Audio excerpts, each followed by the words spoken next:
Welcome. I'm Kinetic Symphony.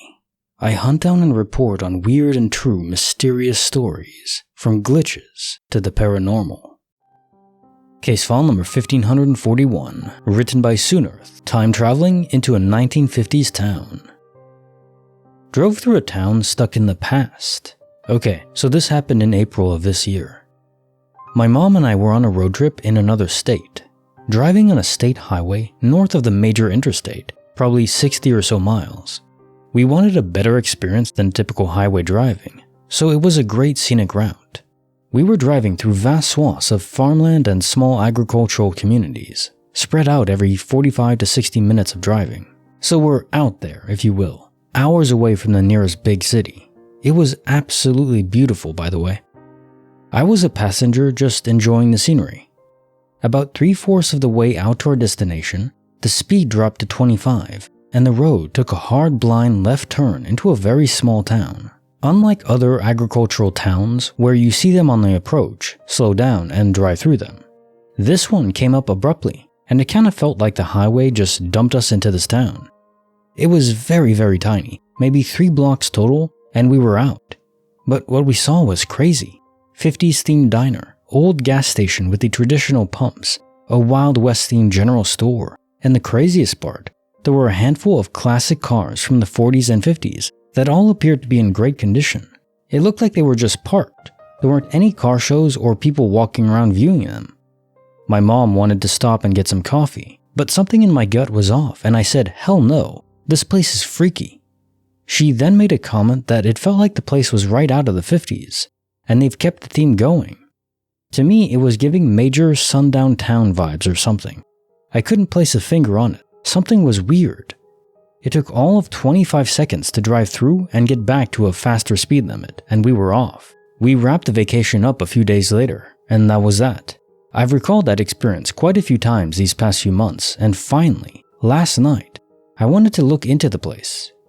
I traced a route on Google Maps, and after searching for quite a bit, eventually found it and checked it out on Street View. Much to my surprise, the Street View looked nothing like my memory. The general store was different, the diner was different, and the damn gas station with the cool retro pumps? Gone. In its place stood an RV storage with a few tiny campers. The image date was from after our trip. Perfect. They changed it. No issue. I clicked on the picture from 2022, before our trip. Much to my utter horror, the only thing different in the older image were the campers. I asked my mom about it today, and she explained the town exactly as I remember it, then brought up how I made a comment about feeling uneasy and how she wished we stopped anyways. Well, I showed her the Street View images, and she got freaked out too. And yes, the town on Google Maps is the same one we drove through. There aren't any other places on that road that cut hard left. I'm 100% certain, and my mom was able to zoom in and eventually find it herself. Yes, I literally asked her to do that for my own sanity, because this is freaky. Case also file 1541. Time traveling into a 1950s town.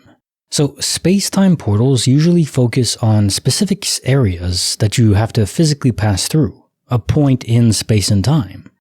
So it's weird if you crossed into one, but then exited the town in a different geographic area, a different road, the other side of town basically, that you somehow crossed back through the same space-time portal that took you back to your originating time. And usually they're very brief. This is such a massive jump to the past, it's confusing. So it probably was that you weren't physically there, you were just seeing it.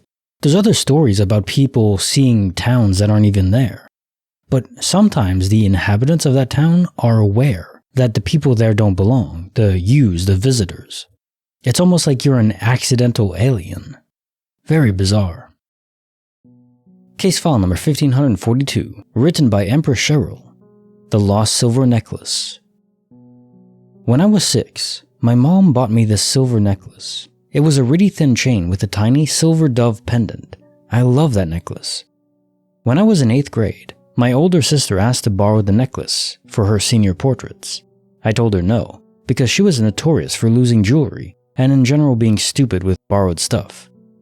Well, she stole the necklace out of my room and wore it to her portrait session. After her session was over, her boyfriend picked her up and they went to the beach, then out to eat. then to a friend's house. Then they made love at his house since his parents weren't home. During all this, she lost my necklace. I was so pissed, and I made her and her boyfriend retrace all their steps to try and find it. They couldn't find it. I was devastated. Fast forward, I was 21 and living in my first apartment. I had been living there since I was 18 with my best friend. I came home from one of my jobs and decided to clean. I scrubbed, dusted, did laundry, and finally decided to vacuum. As I was vacuuming the living room, the vacuum sucked up something from the carpet that didn't sound right. I turned off the vacuum and flipped it over to get whatever it was out of the brush. I took off the brush guard and saw a thin chain wound around the brush. I carefully unwound it, and it was my missing necklace. I have no idea how this happened. I still have the dove. The chain was broken beyond repair. For the skeptics out there, my sister had never been in my apartment. The vacuum I bought was brand new 2 years prior. None of the furniture I own was from my family home. There's absolutely no way it could have rationally been explained, and believe me, I looked for ways to explain it, including asking my friend if my sister had given her the necklace to plant. Of course, my sister hadn't, since she and my friend never hung out together. Everyone in my family was pretty tripped out by this, especially my sister. She told me that she was pretty certain that she had lost my necklace at the beach, because they had been roughhousing in the water at the time. She had never told me about that before, because she knew how pissed off I would be by her disregard for my property. Question to file 1542. The lost silver necklace. Yeah, so again, finding a lost object, an item that you cared about, with a vacuum. There was another story pretty recently about one person finding a skeleton key to a cabinet that was in the rug, and they were just vacuuming years later. They weren't supposed to have lost it. Their dad was pretty upset, or figured they would be.